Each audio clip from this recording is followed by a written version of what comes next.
Welcome to the debate. Today, we are examining the complex intersection of spiritual philosophy and practical economics when navigating, well, severe life distress. Right. We're looking at those devastating situations that really test the limits of human endurance. Things like crushing debt overload, sudden unemployment, midlife career crises, and the terrifying anxiety of retirement insecurity. Exactly. And the central question we are exploring today is this. When you are facing profound financial and emotional hardship, is recovery fundamentally driven by an internal shift in spiritual and psychological consciousness, or is it strictly the result of executing pragmatic, mechanical economic strategies? This debate emerges from a body of source material that offers a comprehensive set of strategies designed to provide relief in these exact distress situations. The text relies heavily on a synthesis of practical financial tactics and spiritual teachings, prominently featuring the wisdom of Bhagavan Sri Nityananda Parmashivam, alongside various other philosophical frameworks. Right, and I will be arguing that internal transformation, specifically the shift from a scarcity mindset to wealth consciousness, is the primary engine of recovery, without which all practical steps inevitably fail. And I will be arguing that pragmatic actions such as securing specific public grants, radically auditing your expenses, and adapting to the gig economy are the actual mechanisms of relief. The spiritual practices outlined in the material are valuable, but they merely serve as secondary coping tools. Well, to establish my position, I think we have to first recognize the physiological and psychological reality of severe distress. When a person is staring down insurmountable debt, or, say, a sudden shocking job loss, they are thrown into a state of cognitive paralysis. True relief, therefore, absolutely has to begin from within. The source material is highly explicit in its integration of the teachings of Bhagavan Sri Nityananda Parmashivam on wealth consciousness and overcoming stress. These teachings aren't just decorative window dressing, they are foundational.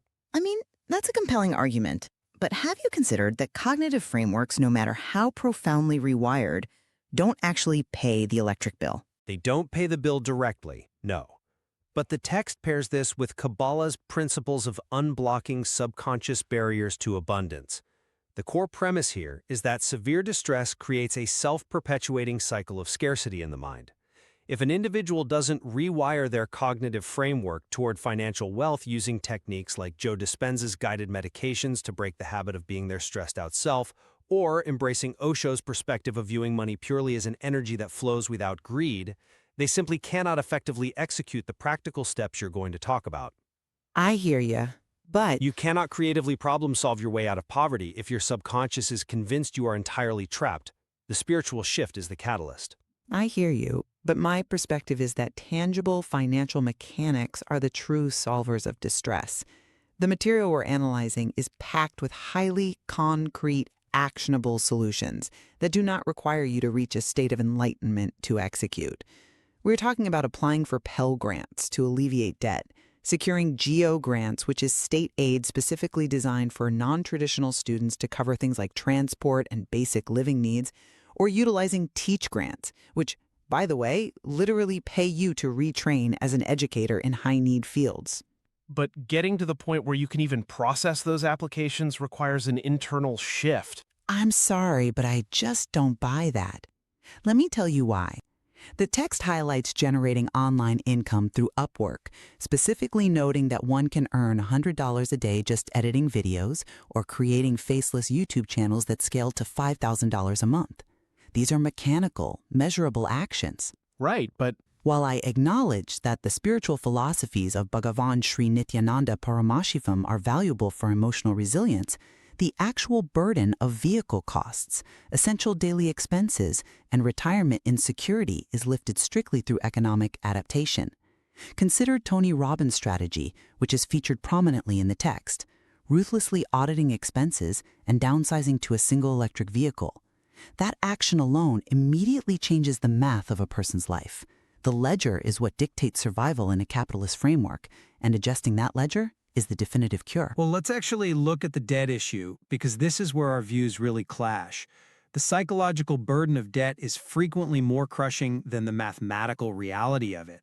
The source material intentionally blends Kabbalah's teachings on forgiving subconscious barriers with the ethics of debt forgiveness found in Judaism and Christianity, specifically referencing the Jubilee year. Right, the ancient biblical concept where debts are wiped clean every 50 years? Exactly. The Jubilee year is a profound concept. It represents a complete reset, a divine mandate to release bondage. The text suggests that debt freedom requires this spiritual unblocking first. An individual must mentally grant themselves a jubilee, a total psychological release from the shame and the identity of being a debtor before they can effectively navigate their financial reality. If a person views their debt as a moral failing or a permanent stain on their self-worth, the anxiety will prevent them from taking any constructive action. The inner forgiveness is what creates the operational bandwidth to address the external debt. I come at it from a different way.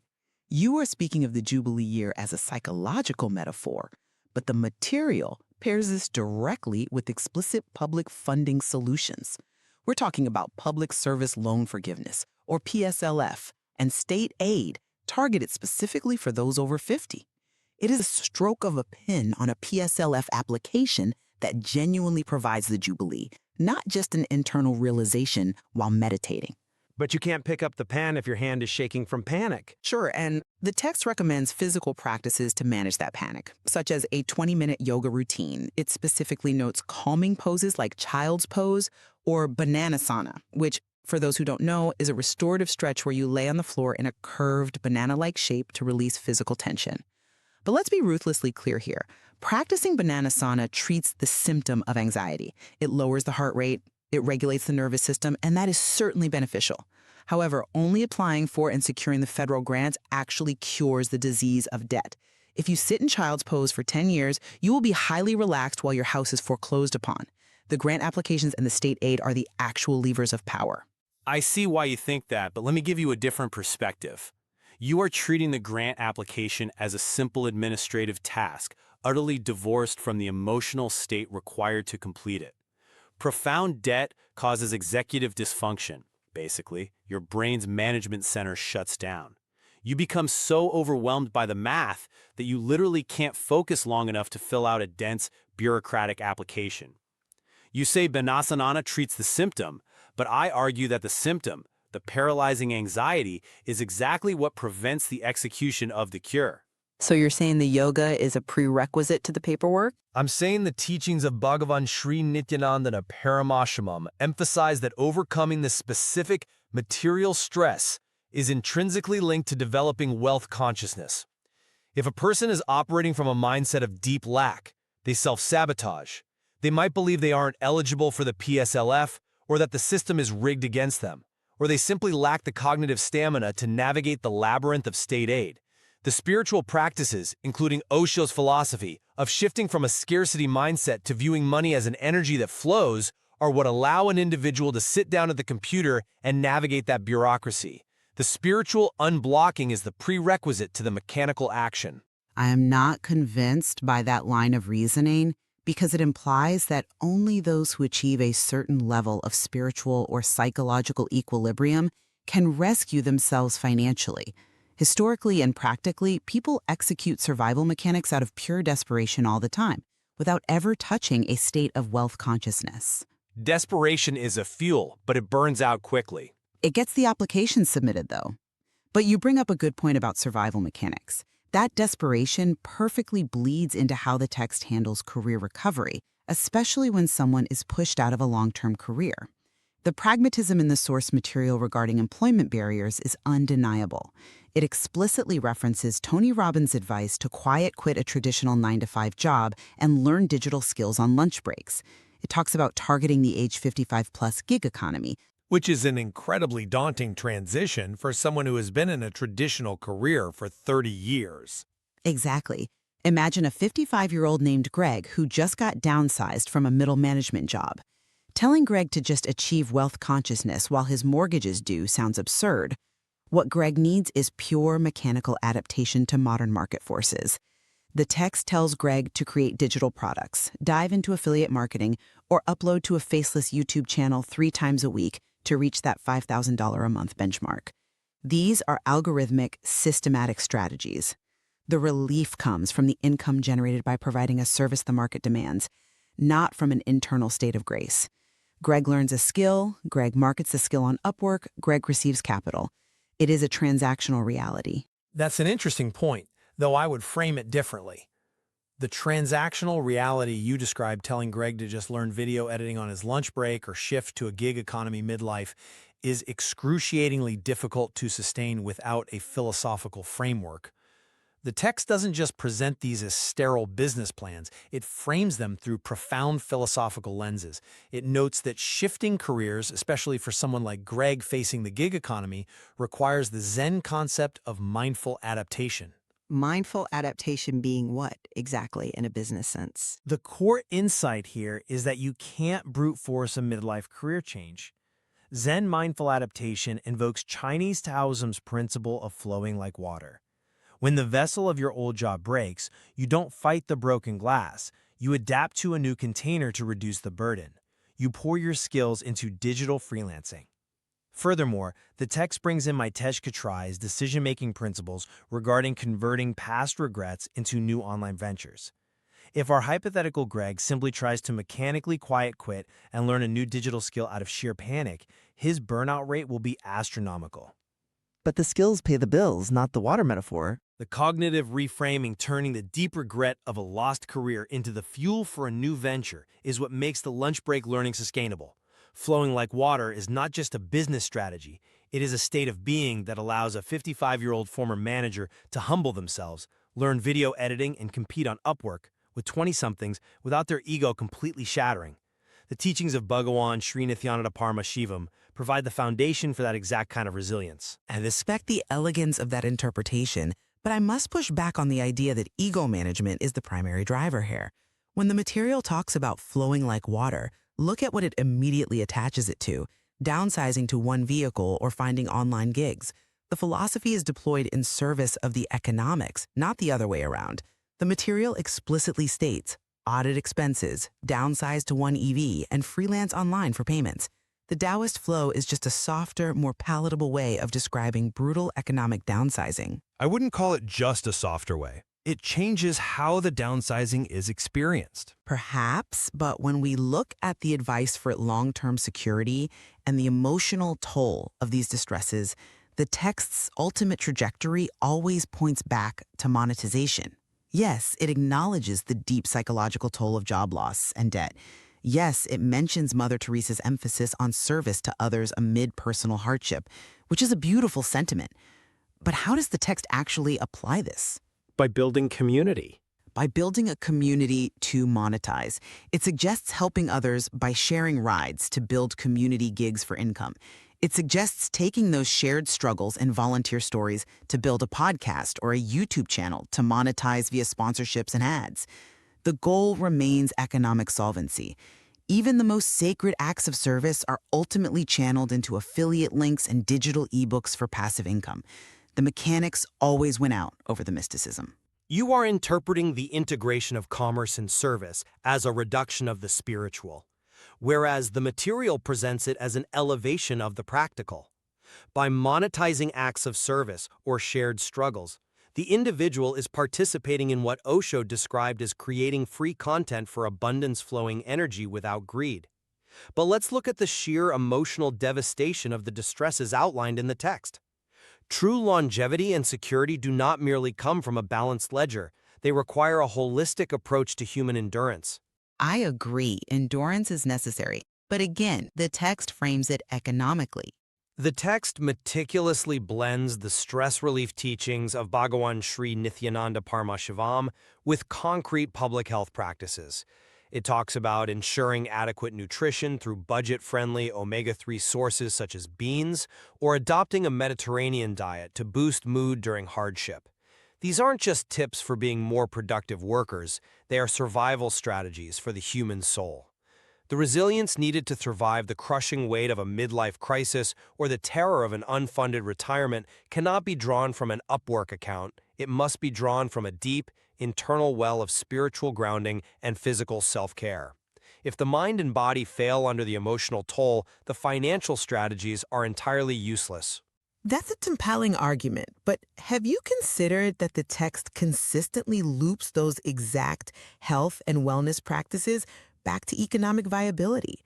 The nutrition hacks, like prioritizing fiber-rich vegetables to reduce anxiety, are explicitly framed within a budget context. The 20-minute yoga sequences are prescribed specifically for unemployment anxiety or expense anxiety. The material isn't advocating for monastic retreat. It is prescribing mental and physical maintenance so that the individual can get back to the work of generating revenue. It's maintaining the human being, not just the worker. But look at the retirement aspect.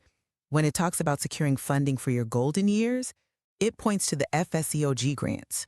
For our audience, the FSEOG is the Federal Supplemental Educational Opportunity Grant, which is extra help for those with exceptional financial need. And the text suggests using it for low-income seniors needing retraining. It suggests building digital products, like ebooks on midlife wisdom for passive income. The wisdom is the product. The resilience is necessary. I can see that entirely, but it is necessary strictly because the economic environment is so unforgiving. The definitive cures for the distresses listed, vehicle costs, essential daily expenses, lack of retirement funds, are the grants, the public funding, and the gig economy income. I think you are artificially separating the actor from the action. You claim the wisdom is merely the product, but one cannot write and sell an ebook on midlife wisdom if they have not actually processed and synthesized that wisdom through profound internal work. The text suggests utilizing the forgiveness ethos of Judaism and Christianity alongside Joe Dispenza's meditations, specifically to heal the emotional toll of debt depression. This healing is the transformation. And the ebook is the revenue stream. Yes, but when someone creates a podcast to share stories of midlife struggles, as the material suggests, the monetization via sponsorships is a byproduct of the genuine human connection and healing that is taking place. The wealth consciousness that Bhagawan Sri Nityananda Paramashivam teaches fundamentally alters how an individual perceives their relationship to the world. They no longer see themselves as an isolated unit fighting for scraps in a gig economy. They see themselves as part of an interconnected flow of energy and abundance. It is this exact paradigm shift that allows them to spot the opportunities to see that sharing rides can be both a service and a gig, or to view a devastating job loss not as an ending, but as a necessary catalyst to learn digital skills. I'm sorry, but I just don't buy that. Let me tell you why. That interconnected flow of energy is certainly a comforting framework when you are staring down a mountain of debt. But let's look at the mechanics of the budget bliss section of the source material. It explicitly advises engaging in affiliate marketing on platforms like X, earning from home essentials reviews. It talks about low-income aid and essential expense strain. When a family cannot afford groceries, the Zen resilience they practice might keep them from total despair, but the actual strain is alleviated by the low-income aid and the revenue from those affiliate links. But the joy they cultivate sustains the effort. The text mentions creating content joyfully, inspired by Osho, which is fantastic for morale. Yet the joy does not alter the algorithmic requirements of uploading consistently to build an audience that sponsors will pay for. The algorithm doesn't care if you are joyful or miserable. It cares about click-through rates. The discipline to upload 3 times a week is a pragmatic, mechanical trait. I would argue that many people who completely lack a spiritual framework successfully execute these exact strategies, freelancing, affiliate marketing, applying for grants, simply through grit and financial necessity. The spiritual philosophies, layered on top by Bhagwan Sri Nityananda Paramashivam, are aesthetically pleasing and emotionally soothing, but they are not the structural steel of the recovery plan. I see why you think that. But let me give you a different perspective. Dismissing these philosophies as merely emotionally soothing drastically underestimates the cognitive demands of severe, prolonged hardship. Grit and financial necessity will indeed spark initial action, but as we discussed with our hypothetical Greg, they are highly combustible fuels. They lead to severe burnout, especially in the context of midlife crises or the terrifying prospect of poverty and old age. Burnout is real, but it's a luxury concern when you can't pay rent. It's not a luxury concern if it stops you from paying rent. The text integrates these spiritual dimensions because pure mechanical grind is biologically and psychologically unsustainable over the long term. Consider the synthesis of physical and mental practices the text advocates: yoga for grounding, specific diets for brain health, and meditations for abundance. These are designed to fundamentally alter the nervous system. When the nervous system is regulated, when you drop your cortisol levels through fiber, omega-3s, and asana, the prefrontal cortex comes back online. That is the area of the brain responsible for complex problem solving. Therefore, the internal shift is not a mere accessory to the economic strategy. It is the biological and psychological mechanism that makes learning to edit videos or navigating a Teach grant application possible in the first place. That's a very sophisticated physiological argument, but it still essentially positions the spiritual and physical practices as support systems for the ultimate goal, economic execution. If the prefrontal cortex comes back online, what is it directed to do?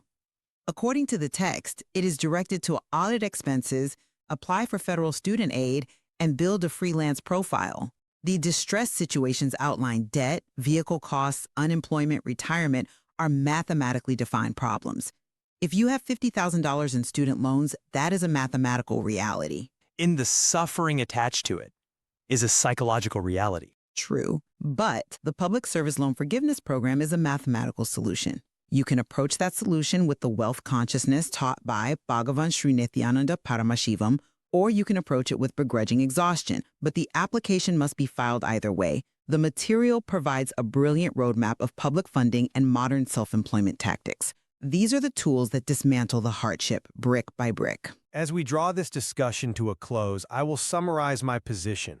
The profound hardships detailed in our source material, be it the paralysis of severe debt or the emotional devastation of a midlife career collapse, cannot be solved by spreadsheets and grant applications alone. The text demonstrates that true recovery requires an initial and sustained internal transformation. Drawing on the teachings of Bhagavan Sri Nityananda Paramashivam regarding wealth consciousness, the subconscious unblocking principles of Kabbalah, and the mindful adaptation of Zen, we see that the mind must first be freed from the bondage of scarcity. Only when an individual achieves this spiritual and psychological shift can they sustainably and creatively execute the pragmatic steps required for survival. Wealth consciousness is the prerequisite to true financial relief. While the psychological toll of financial ruin is immense, the definitive cures remain strictly pragmatic and economic. The source material provides a detailed architecture for survival in the modern economy. It points to precise, actionable mechanics, securing Pell Grants, utilizing the FSEOG for seniors, ruthlessly auditing expenses, and generating specific revenue streams through platforms like Upwork and YouTube. The spiritual practices and nutritional guidelines, while excellent for maintaining mental health, are ultimately tools to keep the individual functioning so they can execute these economic imperatives. Tangible financial mechanics are the true solvers of distress. Despite our fundamental disagreement on the primary driver of recovery, it is clear we have found a point of strong convergence today. We both recognize that the source material intertwines mental health and spiritual practices like yoga, targeted nutrition, and the insights of Bhagavan Sri Nityananda Paramashivam with rigorous economic endurance. It proves unequivocally that during a crisis, the mind and the wallet are deeply, inextricably connected. I agree entirely. The synthesis in the material is undeniable. It recognizes that the human being facing the debt is just as complex as the financial system that created it. Navigating that reality requires both profound emotional resilience and incredibly sharp economic tactics. Indeed, it is a testament to the value of viewing distress through both a spiritual and practical lens. We leave it to you, the listener, to form your own conclusion on whether abundance originates fundamentally in the mind or in the ledger. The source material offers a well of ideas for deeper exploration into this very question. Thank you for joining us on The Debate.